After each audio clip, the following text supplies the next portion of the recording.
Hey guys, are you a fan of Mega Man? Well, check out my book, Fight Mega Man for Everlasting Peace of Volume 1, which actually covers Mega Man 1 through 11 and Mega Man and Base. It has reviews, retrospectives, Robot Master lists, and a lot more. And if you purchase the physical version from Amazon, you get the Kindle version completely for free. It's one hell of a bargain, so don't miss out and click on the link below to buy your book. Take care, Mega friends.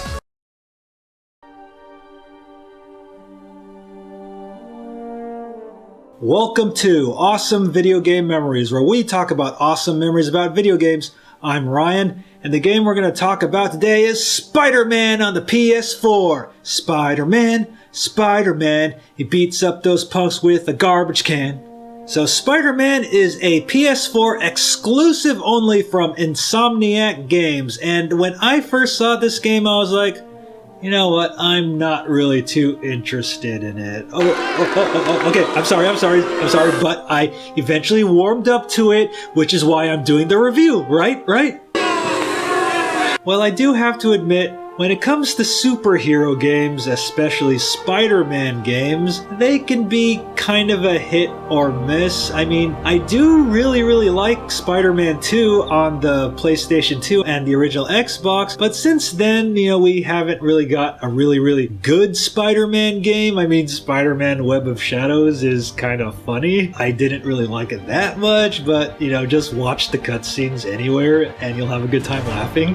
And I do have to admit, the Batman Arkham games set a really high bar for superhero games, and so I was approaching Spider-Man with cautious optimism.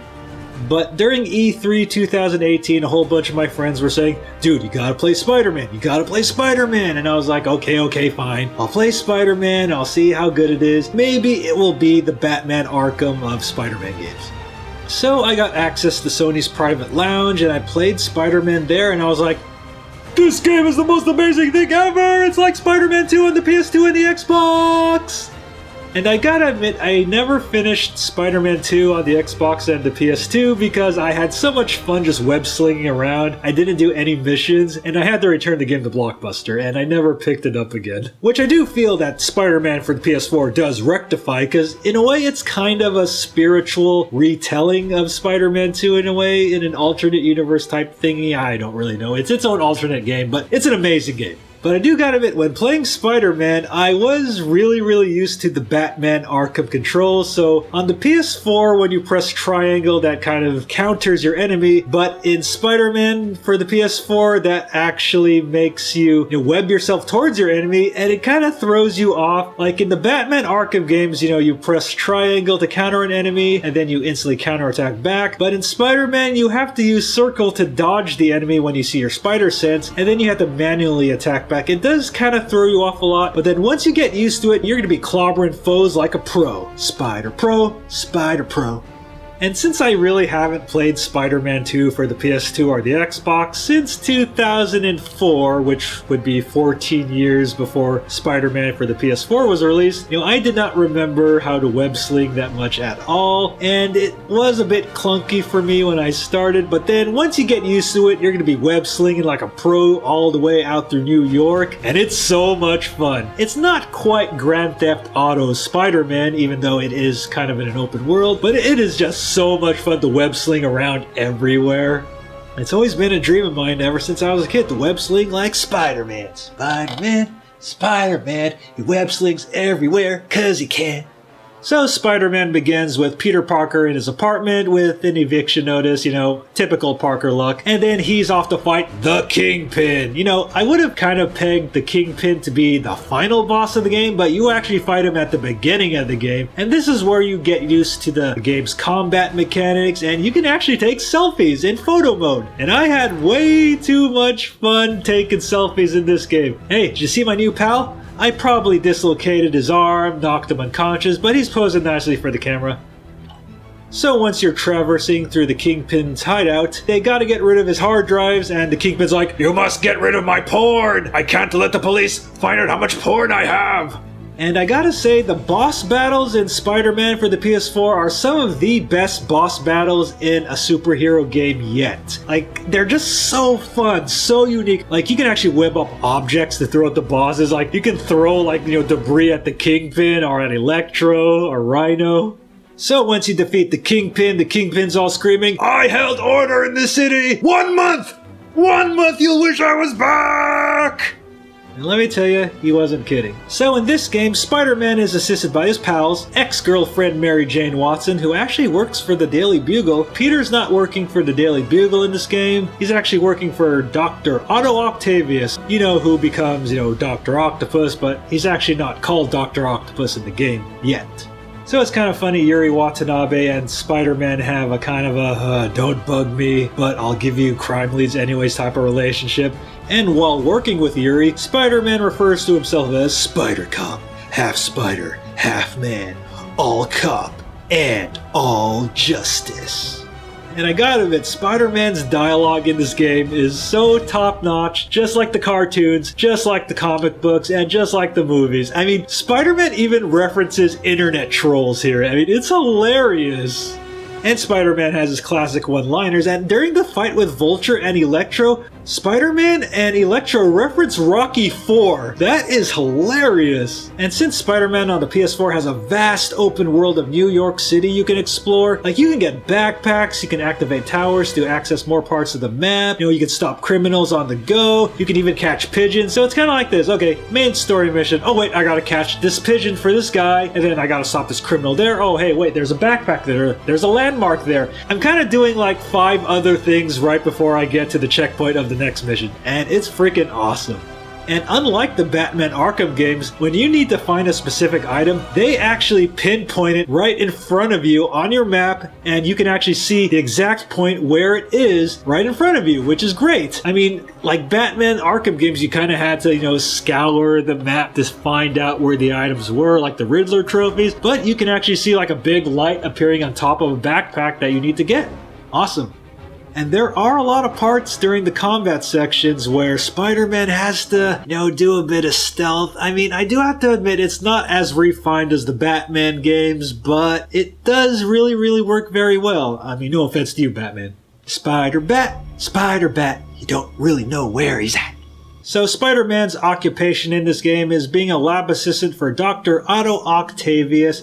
And in Doc Ock's lab, you can actually do these really, really fun conduit puzzles, which actually aren't really hard at all. You might get stumped on a couple of them, but they're not really hard to solve, and they're a lot of fun to do, actually. And kind of as a distraction from the main game, there are a lot of cool, mini puzzles you can do, which aren't really difficult at all, and I highly recommend doing all of them.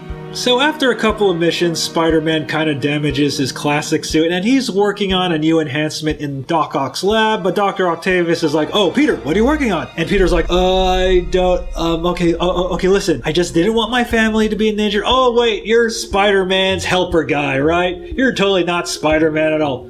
Yeah, of course, I'm totally not Spider-Man at all, because this mask, I totally don't wear this mask at all. Totally not. I mean, it's just there in the lab. Spider-Man gives me a little of his non-existent income, and we kind of keep things secret. But yeah, I'm totally Spider-Man's helper guy. Totally not Spider-Man. No way. And Dr. Octavius, please remember this when you become a psycho, ultra-maniacal supervillain later on in the game. I'm still Spider-Man's gadget guy. Yeah. And throughout the game, Spider-Man visits his Aunt May working at the Feast Shelter, run by Martin Lee, a philanthropist. Ah yes, Martin Lee, one of the most positive people here in New York, because he does not emit a negative image. And also throughout the game, you encounter this mob army called the Demons, and you don't know who's running the Demons, who is their leader, who are they? They're kind of demonic, aren't they? And there are many sections where you have to control Mary Jane Watson, Bugle Reporter, which are kind of reminiscent of Metal Gear Solid. You gotta be careful not to get caught. And there are sections where you actually can call on Spider-Man to, take down some criminals right in front of her, which really adds a lot of variety and depth to the gameplay. Love seeing you two together again. You always were my favorites. Ah, yes, there's Stan Lee's obligatory awesome cameo. I mean, besides the movies, he's making cameo appearances in the games. So as you're battling the Kingpin's leftovers and the demons, you encounter an officer named Jefferson Davis who actually does save your life and saves the lives of a whole bunch of people, where he gets honored by Mayor Norman Osborn. And Norman Osborn kinda has a whole bunch of enemies in this game, and apparently he's getting a lot of threats. Listen, jackass, I get threats like this twice a week. Why don't you grow a pair and tell me what you want? To watch you suffer. So do you get those threats when you dress up as the Green Goblin, or for just being a douchebag in general? So as Officer Jefferson Davis gets commemorated for his bravery, he gets attacked by the demons and their leader, Mr. Negative, who is actually Mr. Lee! No! It can't be Mr. Lee! He was such a positive influence on the city! But of course, Peter Parker is not in his Spider-Man costume, and he gets injured, and you have to take control of Jefferson Davis' son, Miles Morales. Miles Morales, eh? Yeah. Ah, that Miles Morales. And also throughout the game, there are many sections where you have to control Miles Morales, like Metal Gear Solid, Mary Jane style, but this time he's also an expert hacker, so he can kinda hack devices to distract enemies. But then, on Officer Davis's day of commemoration, he sacrifices his life in order to defend the public against the evil demon attack. So Miles and his mom are having a hard time, so Peter and Aunt May offer Miles a job at the Feast Center, where Miles can kind of take his mind off things, but Miles still helps out Peter here and there. But then we fight the next major supervillain of the story, Shocker, aka Herman Schultz, who I actually got to fight in the E3 demo, but once you beat him, he's like, "Oh dude, they're gonna kill me if I talk. I can't, man." Who is he referring to, I wonder? It couldn't be somebody negative. So later on we find out that Mr. Lee, aka Mr. Negative, is after Norman Osborn's Devil's Breath. And if Devil's Breath is unleashed upon the city, it can infect everybody and probably kill them. And this is where we find out how Peter and Mary Jane broke up, because Mary Jane wanted to get in on the action as a reporter, but Peter was all telling her to, no, you had to stay home and be the damsel in distress. And Mary Jane is definitely not a damsel in distress, and she's one of the headstrong female leads of this series. I would actually consider Mary Jane the Solid Snake of Spider-Man for the PS4, along with Miles Morales. So Mr. Lee's plan is to take the Devil's Breath, infect the entire city, and expose Norman Osborn for the evil bastard he is. So after a decisive battle with Mr. Lee, the city is saved, everyone's getting their lives back on track, or are they? Well, first of all, Spider-Man goes back to Dr. Octavius' lab, and Dr. Octavius has pretty much perfected his robotic arms, using his neural waves to control them. But then Peter finds a problem in them, and Dr. Octavius is going kind of insane when he sees Norman Osborn on TV. "Oh, you damn fraud, Norman Osborn! Fuck you!" But luckily, Peter calms him down for now. But then after that, there's a break-in at Rikers where all these criminals get freed throughout the city, and a whole bunch of Spider-Man's rogue gallery gets freed, including the Vulture, Electro, the Rhino, Scorpion, Mr. Negative, and now the newly created Dr. Octopus, and they want Norman Osborn's head on a platter.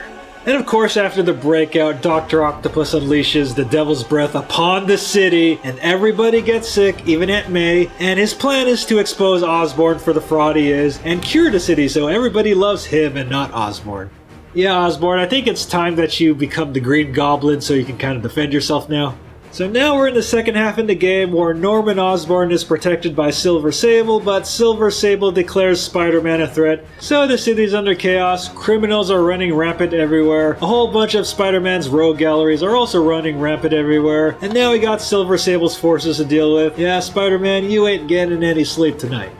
And what's crazy about this part is when you fight the bosses, you actually fight two of them at once. Like, you have to fight both the Vulture and Electro at the same time, which is kind of difficult at first because you kind of have to pay attention to both of them. But it's not really that difficult, but it is a lot of fun. But then after that, the Scorpion stings you, and then you kind of enter these, Scarecrow, Batman, Arkham type parts where, Spider-Man's kind of delusional in some kind of crazy world where he's touted as a failure. So Spider-Man has to conduct a cure in order to rid himself of these fears. So Spider-Man for the PS4 is definitely a lot like the Arkham series in a way. So when Spider-Man gets cured, he has to fight Rhino and Scorpion at the same time, and Rhino and Scorpion are doing their odd couple act where they're kind of hating on each other, and Spider-Man's like, I don't even have to be here, you guys could just fight each other. Yeah. So in order to find a cure for the Devil's Breath, Mary Jane sneaks into Norman's penthouse apartment. Ooh, this looks really nice. Where she finds out their pal Harry, Norman's son, the second Green Goblin, didn't actually go to Europe, but he's sick! No, not Harry Osborn too! So Mary Jane breaks into Norman Osborn's secret compound and finds out, holy shit, back in 1986, Mr. Lee was part of one of Norman's experiments and became Mr. Negative and killed his own parents! So much shockers! No pun intended, shocker. But Mary Jane kind of brings back one of the radioactive spiders with her. Spider MJ. So Mary Jane goes back to Feast where Miles is, and then Miles gets bitten by one of the spiders. I knew it! I knew he was gonna get bitten by the spiders in this game. So for the final battle, Spider-Man goes back to Dr. Octopus's lab, creates a new Spider-Man suit, and then after that he goes to Norman Osborn's compound, he fights off the Sable guards, and then Silver Sable's like, Spider-Man, think you're alright, I'm gonna back off for now. So Spider-Man has one last battle with Mr. Lee, and then the final battle with Dr. Octopus! Otto, we could have changed the world together, but then he reveals, I knew you were Spider-Man, Peter. I knew all along. Ha, you weren't Spider-Man's tech guy. Not at all, I totally called your bullshit. Please keep my secret safe, Otto, please? So after defeating Dr. Octopus, Spider-Man gets the cure back, but then after that they realize, yes, Aunt May is dying of the Devil's Breath, and Peter has to make the really, really hard decision to cure Aunt May or cure the entire city. But Aunt May reveals that she knew that Peter was Spider-Man all along. And then Spider-Man makes the hard decision to let Aunt May go and save the entire city.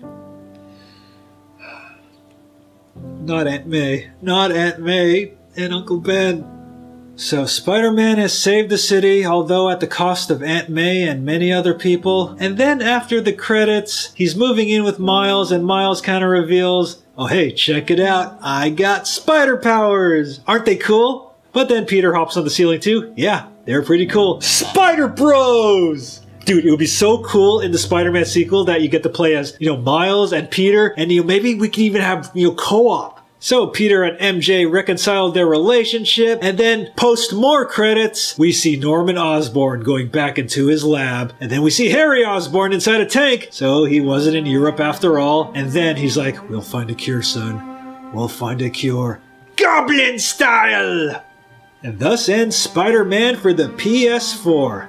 So I admit, I initially did not have interest in this game at first. Although Spider-Man is my favorite superhero, his games kind of have a bit of a mixed track record. I mean, we have a couple of good ones like Maximum Carnage. Yes, I said Maximum Carnage by LJN is a good game. We got Spider-Man 2 for the PS2 and the Xbox. But then we got Spider-Man for the PS4, which I consider the Batman Arkham games of the Spider-Man games. And quite to say, it is the best superhero game I've played since Batman Arkham City. And not only did they capture Spider-Man's personality to a T, the gameplay really makes you feel like you are Spider-Man, just like Spider-Man 2 on the Xbox and the PS2. But I feel like this is like an enhanced retelling alternate universe version of Spider-Man 2 for the PS2 and the Xbox. And we have a lot of awesome Spider-Man suits you can try on. I mean, you can have the original suit, you can have the new suit made for the game, and you can also have, Punk Spider-Man, and you can also have Scarlet Spider-Man. But I mostly stuck with the Tony Stark armor from Spider-Man Homecoming. And since I heard this game did break sales records, without a doubt, I bet there will be a Spider-Man 2 on the PS4. Spider-Man 2 2. Or something. So Spider-Man for the PS4 is hands down one of the best exclusives for the system, and probably one of the best games I played in 2018 aside from Dragon Quest XI and Dragon Ball FighterZ. Alright guys, so that wraps up this episode of Awesome Video Game Memories about Spider-Man for the PS4, which I highly recommend, and you can get it on the PS4 physically or digitally. So anyways, I'm about to fight some crimes as Spider-Man, because this mask is kind of hard to get on, but hey, I'm Spider-Man!